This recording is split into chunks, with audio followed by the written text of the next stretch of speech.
आज मुश्किल कल थोड़ा बेहतर होगा। बस उम्मीद मत छोड़ना ये मेरे दोस्त। भविष्य तेरा एक दिन जरूर बेहतरीन होगा। बीता हुआ कल जीवन को समझने का एक अच्छा मौका है और आने वाला कल जीवन को जीने का एक दूसरा मौका। अतीत के दुख और भविष्य की चिंता में ना उलझ कर मनुष्य यदि अपने वर्तमान को नई दिशा दे, उसे संवारने का प्रयास करे, तो उसे स्वयं ही एक सुंदर भविष्य और एक प्रेरणादायक अतीत प्राप्त होगा। आपको जो नहीं मिला उसके लिए पश्चाताप मत करो, और जो आपसे खो गया, जो आपसे अलग हो गया, उसके लिए निराश भी मत हो। श्री कृष्ण कहते हैं, मेरे बोलने से आप लोग समझ जाओगे ये नहीं होगा, क्योंकि जब तक इंसान ठोकर नहीं खाता, उन अनुभवों से नहीं गुजरता, तब तक उसे वो गहरी बात समझ नहीं आ सकती। लेकिन तुम्हें ठोकर किससे खाना है, छोटे से पत्थर से या चट्टान से, ये जरूर तय करें। बिना मेहनत के कुछ नहीं मिलता दोस्तों। कुदरत चिड़िया को खाना जरूर देता है, लेकिन घोंसले में नहीं। वैसे ही भगवान हमें मार्ग दिखा देते हैं, चलना हमें खुद ही पड़ता है।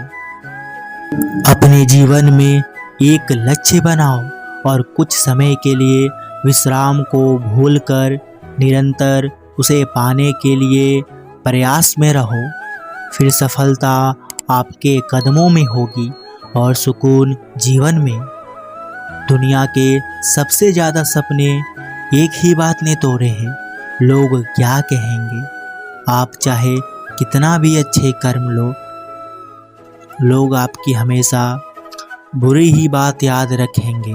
इसलिए लोगों की बात में ना आकर अपना धर्म और कर्म पूरी निष्ठा के साथ करिए। फल की चिंता मत करिए। बच्चा क्या खाएगा, क्या पिएगा, क्या पहनेगा, इसका ध्यान बच्चा नहीं उसकी माँ रखती है। इसलिए हमें क्या देना है और क्या नहीं देना है, स्वयं भगवान देखते हैं। जिंदगी भर खुश रहना है तो खुद को ऐसा बना लो कि कोई आपके साथ हो या नहीं हो, आपको किसी चीज का दुख नहीं होना चाहिए। श्री कृष्ण कहते हैं, कोई भी व्यक्ति हमारा मित्र या शत्रु बनकर संसार में नहीं आता। हमारा व्यवहार और शब्द ही लोगों को मित्र या शत्रु बना देता है। हमारी भाषा किसी और का मूल्यांकन बाद में करती है, परंतु हमारे स्तर और पारिवारिक संस्कार का परिचय पहले देती है। किसी व्यक्ति का प्रथम परिचय उसका खूबसूरत चेहरा हो सकता है, लेकिन वास्तविक परिचय तो उसका व्यवहार ही होता है। भगवान कहते हैं, जिस प्रकार तुम्हें दुख प्रिय नहीं होता, उसी प्रकार अन्य जीवों को भी दुख प्रिय नहीं होता। किसी को पीड़ा पहुंचाकर यदि तुम अपने सुख का कामना करते हो, तो तुम्हारी ऐसी कामना व्यर्थ है। सभी को सुख देने की क्षमता भले ही आपके हाथ में ना हो, किंतु किसी को दुख ना पहुँचे ये तो आपके हाथ में ही है।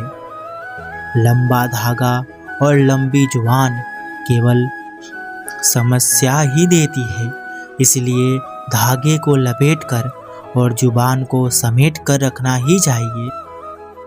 चुप रहने से बड़ा कोई जवाब नहीं और माफ़ कर देने से बड़ी कोई सज़ा नहीं। भगवान कहते हैं, जो ज्ञानी होता है उसे समझाया जा सकता है, जो अज्ञानी होता है उसे भी समझाया जा सकता है, लेकिन जो अभिमानी होता है उसे कोई नहीं समझा सकता, उसे सिर्फ वक्त समझाता है। इंसान की आदत है, ना मिले तो सब्र नहीं करता और मिल जाए तो कदर नहीं करता। जीवन में सीख की बातें तो सिर्फ स्वयं के लिए होती है दूसरों की तो केवल सलाह दी जा सकती है। संसार में परेशानी देने वाले की हस्ती कितनी भी बड़ी क्यों ना हो, पर भगवान की कृपा दृष्टि से बड़ी कभी नहीं हो सकती। हम ऐसे समाज में रह रहे हैं जहाँ सुंदरता को रंग से, शिक्षा को अंकों से और सम्मान को पैसे से देखा जाता है। सहारे इंसान को खोखला कर देते हैं और उम्मीद कमजोर कर देती है। अपनी ताकत के बल पर जीना शुरू कीजिए। आपका खुद से अच्छा साथी और हमदर्द कोई नहीं हो सकता। राधे राधे।